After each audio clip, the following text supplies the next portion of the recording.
Melihat ini, Gong Keqing dan yang lainnya tidak bisa menahan diri lagi. Pemilik. Angin 1000 mata indah salju merah. Suhu di sekitarnya naik panas. Yi Chen kakak. Naik turun ras manusia. Lampu pompa kagum. Dan bahkan jika gubernur mereka menghadapi musuh yang begitu kuat, mereka tidak pernah mundur selangkah pun dari awal hingga akhir. Wajah Yuruntian bermartabat. Pedang kuno bersenandung di sampingnya. True Origin memadat. Hanya satu pukulan. Setelah tebing, seringai Niu Xiaotian datang. Qin Yi Chen, kamu sangat suka menamparkan pahlawan. Tapi kali ini, kamu harus membayarnya. Perasaan nelayan yang melawan tangkapan nelayan ini membuat Niu Xiaotian cukup senang. Intinya adalah bahwa kedua sisi pertarungan ini juga merupakan keberadaan kemampuannya untuk menyinggung. Di cakrawala di luar Human Rache, Chekhov dan yang lainnya telah mencapai kecepatan penuh. Ingat, kita di sini untuk memperkuat Qin Yi Chen dan ras manusia. Bagaimanapun juga, tapi Cici dan kaisar lainnya mencibir. Bahkan jika Qin Yi Chen memenangkan pertempuran ini, mereka tidak kalah sama sekali. Terlebih lagi, saat ini mereka sudah bisa merasakan fluktuasi yang mengerikan dari arah Seng Tianfu. Tapi alis kalajengking sedikit berkerut, belum lagi apakah Qin Yi Chen bisa menang. Tapi teman-temannya, salah satu dari kita tidak mampu untuk menyinggung. Chie mencibir pada transmisi suara, yakinlah, karena orang-orang itu adalah kelompok Qin Yi Chen, orang dewasa tidak bisa membiarkan mereka pergi. Tapi, bajingan tua Rezijin dan klan Phoenix, aku khawatir itu tidak mudah dipecahkan. Chie mendengar ini kaget, dan kemudian mencibir lebih banyak lagi. Takut akan sesuatu, itu benar-benar tidak mungkin. Ayo pergi ke klan harimau dewasa. Klan harimau Chang. Jangan lupa bagaimana patriark dijanjikan. Chie mencemooh, janji. Mengapa saya tidak ingat? Jika Qin Yi Chen mati, apakah hukuman harimau dewasa akan menepati janjinya? Jika dia tidak salah menebak, saya khawatir klan harimau Chang akan menjadi yang pertama menantang ras manusia untuk menemukan wajahnya. Xie Yuan juga menyadari bahwa ketika dua kaisar saling memandang, mereka tidak bisa menahan tawa di sudut mulut mereka. Saya harap Niu Xiaotian sudah mati. Dengan cara ini, satu keluarga yang lebih sedikit dapat bersaing dengan mereka untuk mendapatkan jatah. Pada saat yang sama, di atas kota Set, Tian, Bang. Cahaya pedang berlalu, dan perisai kekuatan abadi juga sulit dihentikan. Tetapi Su Chong mengambil waktu sejenak untuk memotong perisai, sedikit membelokkan siluetnya, dan seharusnya menembus pedang harimau putih, yang seharusnya menembus jantungnya, ke dalam perut bagian bawah. Su Chong kesakitan, wajahnya malu, tapi lengannya tidak berhenti sama sekali. Dia langsung menuju Qin Yi Chen. Wah, kamu bisa bangga dengan bekas luka di dewamu ini. Piton itu galak dan bergegas ke titik, tetapi pada saat genting ini, Qin Yi Chen melihat kabut meletus di sekujur tubuhnya. 10.000 Taoisme. Ledakan. Suara tumpul menusuk di bawah langit malam.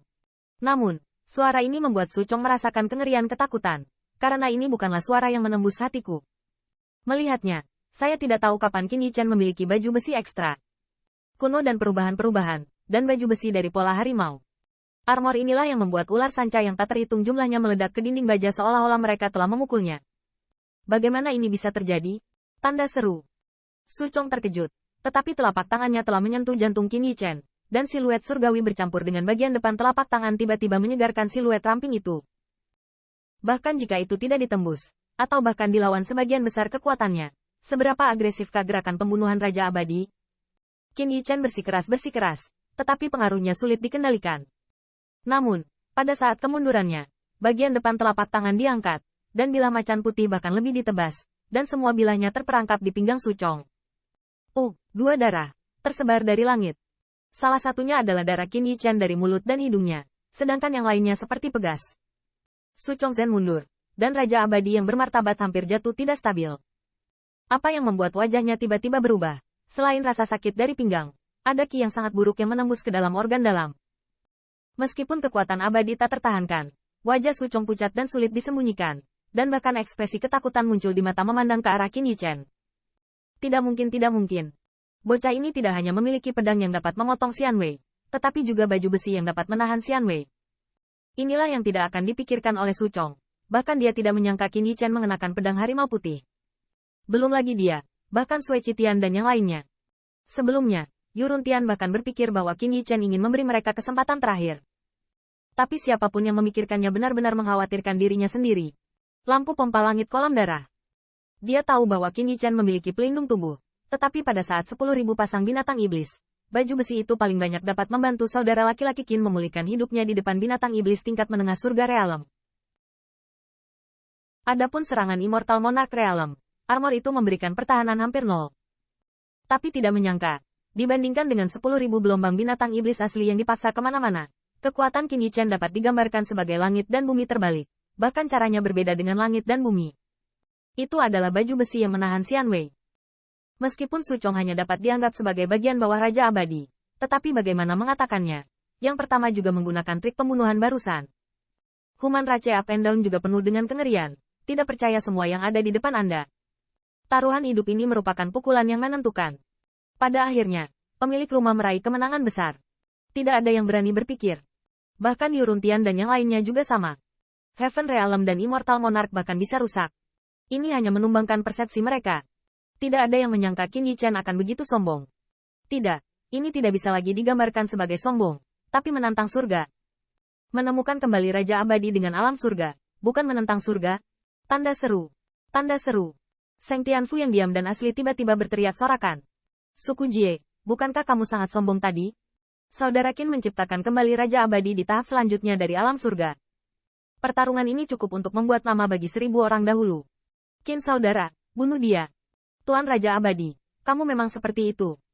Mendengarkan langit bersorak, Qin Yichen menutupi dadanya batuk seteguk darah, tetapi sudut mulutnya mencibir. Aku berkata, kamu baru saja turun dan kamu punya waktu, tetapi kamu tidak menghargainya. Pada saat bilah macan putih terungkap, Qin Yichen menebak bahwa karena bilah macan putih dapat memotong Xian Wei, 10.000 baju besi Taoisme dengan warisan macan putih juga harus mampu melawan Xian Wei. Dan faktanya adalah seperti yang dia katakan. Anda tahu, bahkan jika ada berkah dari macan putih Xuantian dan ketajaman pedang macan putih, meskipun dapat melukai Su Chong, jika yang terakhir adalah untuk menyelamatkan hidupnya atau melarikan diri, sangat sulit baginya untuk membunuh. Oleh karena itu, dia akan memberi kesempatan kepada Su Chong, kesempatan bagi kedua belah pihak untuk kebobolan. Sayangnya, Su Chong tidak menghargai. Maka dia tidak punya pilihan selain melakukannya.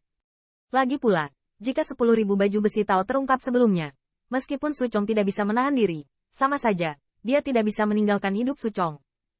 Qin Yichen mengangkat pedangnya dan tertawa, berdiri dengan bangga, berkata, karena kamu tidak menghargainya, tinggalkan hidupmu.